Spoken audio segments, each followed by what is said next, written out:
여러분, 대한피부과학회 공식 유튜브 채널이 오픈되었습니다. 많은 분들이 피부 관련해서 고민과 걱정이 많으실 텐데요. 그 모든 걱정을 전문가들과 함께 정확한 피부 상식으로 해결해 드리고자 합니다. 저는 여러분을 대신해서 궁금증을 해결해 드릴 대한피부과학회 TV MC 김현숙입니다. 반갑습니다. 대한피부과학회는 16개의 산하학회가 있는데요. 여드름, 아토피, 건선 등의 피부 주제를 가지고 각 산하학회의 전문의 선생님들과 함께 매달 다른 주제로 이야기를 나눌 예정입니다. 매주 목요일마다 피부 관련 영상이 이곳 채널에서 업로드 될 예정이니까요. 미리 구독하시는 거 잊지 마세요.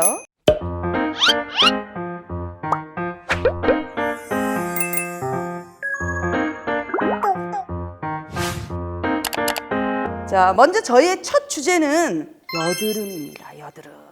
자, 먼저 여드름에 대해서 전문적으로 알아보기 위해 전문가 두 분을 모셨습니다. 반갑습니다.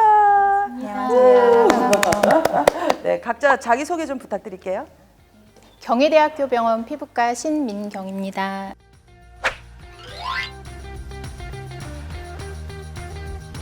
안녕하세요. 저는 건양대병원 피부과의 정승현입니다. 안녕하세요. 네.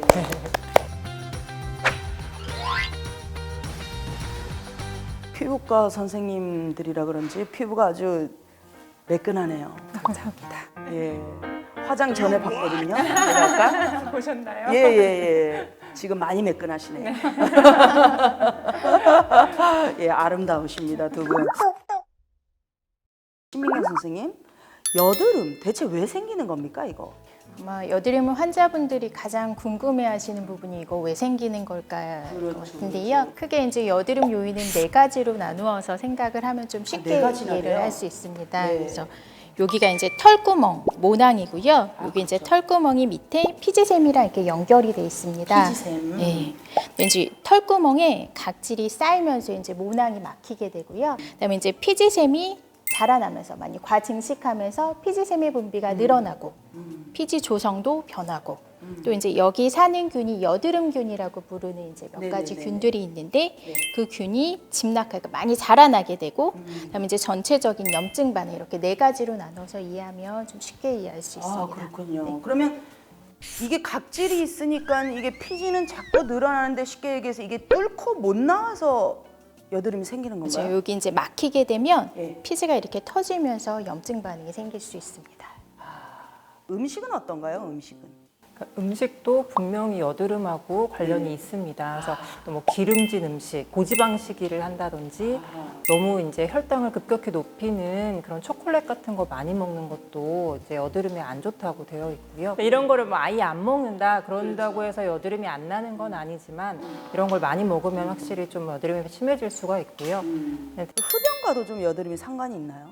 이제 흡연과 여드름의 상관성이 높지는 않은데요. 네네. 성인 여성 여드름 환자에서 조사를 해봤더니 흡연을 하시는 경우에 피지의 알맹이가 조금 더 많더라 뭐 이런 보고는 있습니다. 여드름. 요거 궁금했어요. 집에서 짜면 흉된다. 하나, 둘, 셋.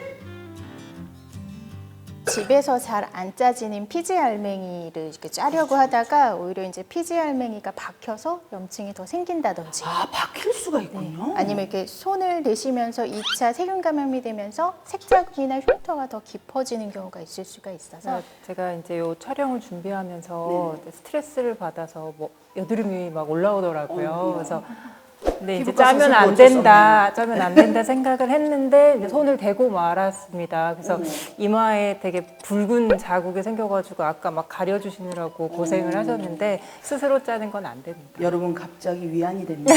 이렇게 전문가분도 알고 있지만 본인도 알면서도 답답하면 이렇게 짜거든요. 예, 여러분들의 마음을 충분히 이해하지만 집에서 짜면은 이게 흉이 된답니다. 자, 그러면 다음 질문. 사춘기와 어른의 여드름은 다르다? 하나, 둘, 셋! 이제 사춘기 때는 이제 2차 성징, 그 그쵸, 성 그쵸. 호르몬이 갑자기 분비가 되면서 이제 막 피지가 올라오기 많이 시작합니다. 올라오죠? 네. 그러면서 이제 여드름이 생기는데, 그래서 주로 이제 이마에 많이 생기는데, 이제 성인 여드름은 25세 이후의 여드름이 성인 여드름인데, 이거는 보통은 또 이제 입 주변이나 턱 이런 쪽으로 또 많이 생기는 특징을 가지고 있습니다. 성인 여드름 같은 경우는 원인이 뭐 여러 가지가 있겠지만 왜 난다고 막 하던가요? 뭐 사춘기 여드름보다 성인기 여드름이 특히 이제 여성 환자분에서 호르몬 치료가 필요한 경우가 조금 더 많은 것 같아요. 그래서 남성 호르몬 관련한 이제 억제하는 치료를 필요로 하는 경우가 조금 더 많고, 그때 이렇게 이제 턱 같은 얼굴 하부로 조금 더 여드름이 호발할 수 있습니다. 저는 턱에 자꾸 수염이 나더라고요. 예, 알겠습니다. 아, 그래서 남성 호르몬이 많은가 했어요. 아, 요거. 저 진짜 이거는 궁금했어요. 뭐냐면요. 피부는 유전이다! 하나, 둘, 셋! 아, 맞네. 제가 사실 음주도 하고 저희가 밤을 새는 경우가 또 많아요. 근데 넌 어쩜 그렇게 밤을 새도 피부가 팽팽하냐고 하는데 저는 피부는 그냥 유전이야 라고 그냥 얘기했는데 이게 맞군요. 피부 타입이나 특히 이런 것도 네네. 그렇고 유전적인 부분이 이제 크고요. 특히 이제 여드름의 경우에도 유전적인 영향이 아주 큽니다. 그래서 이제 여드름 환자들을 이제 대상으로 조사를 했을 때 가족 중에 여드름이 많았다 이렇게 대답하는 사람이 한 60에서 80% 정도이고요. 근데 이제 사춘기 청소년들 보면은 한 85%에서 여드름이 나타나거든요. 그만큼 여드름이 흔하기 때문에 누구나 여드름이 생길 수는 있지만 여드름의 심한 정도, 그게 이제 유전적으로 결정이 된다고 보고 있습니다. 정도. 네네.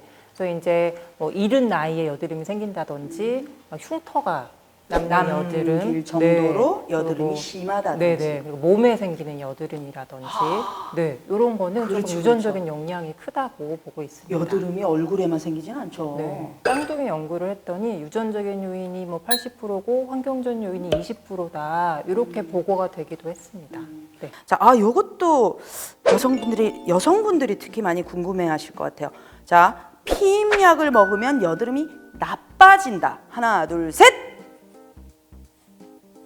예전에 나왔던 피임약은 피임약 안에 들어가는 프로제스틴이라고 하는 성분이 이제 남성 호르몬 역할을 해서 조금씩 여드름이 악화되는 경우가 있었는데, 요즘에 4세대 피임약 같은 경우에는 그 성분이 오히려 남성 호르몬을 억제하는 쪽으로 작용을 하게 돼서 오히려 여드름에도 반대로? 도움이 될 수 있습니다. 요즘에는 여드름 치료로 오히려 피임약을 많이 처방을 하고 있습니다.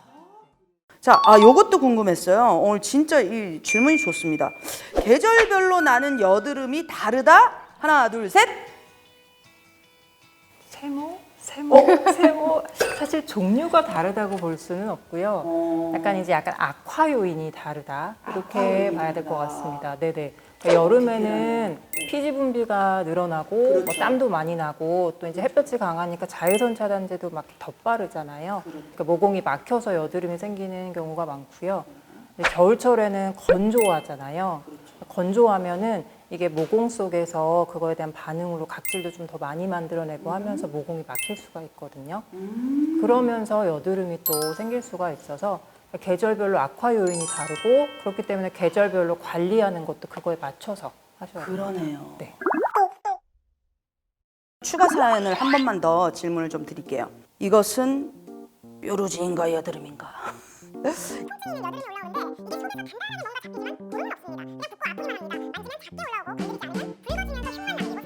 도대체 무슨 여드름인가요? 왜 생기는 건지, 어떻게 관리해야 하는 건지 알려주세요. 선생님, 이거 여드름인가요? 정승현 선생님? 여드름의 종류도 좀 여러 가지가 있는데요. 그러니까 뭐 염증을 동반하지 않는 뭐 좁쌀 여드름이라고 소위 말하는 면포도 있고, 염증을 동반하는 여드름도 있거든요. 근데 이런 염증을 동반하는 여드름에도 뭐 약간 붉으면서 약간 튀어나오는 뭐 그런 구진이라고 하는 것도 있고요. 농이 잡히는 농포도 있고요. 이제 안쪽으로 단단하고 딱딱하고 아프게 잡히는 그런 결절의 형태도 있습니다. 근데 이제 사연에서 소개된 거는 약간 이제 좀 결절형 여드름이 아닌가 이렇게 보는데, 이제 이렇게 결절형 여드름이 주로 생기는 거가 이제 응괴성 여드름이라고 있는데요. 근데 이런 응괴성 여드름의 문제는 흉터를 남깁니다.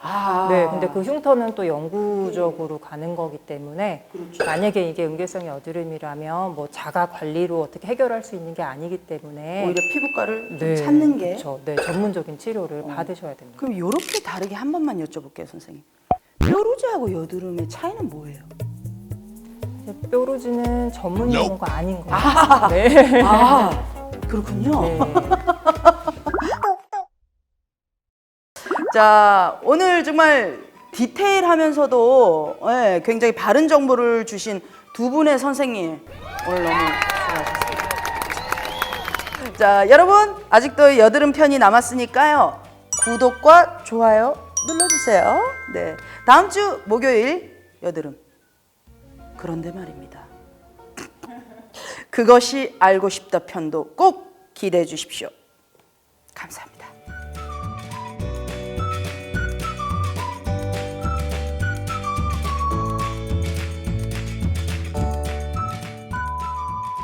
하나, 둘, 셋. 아, 아까 너무 귀여우셨어. 네, 먼저 박수 한번 쳐주시겠습니까? 아니, 하나, 둘, 셋.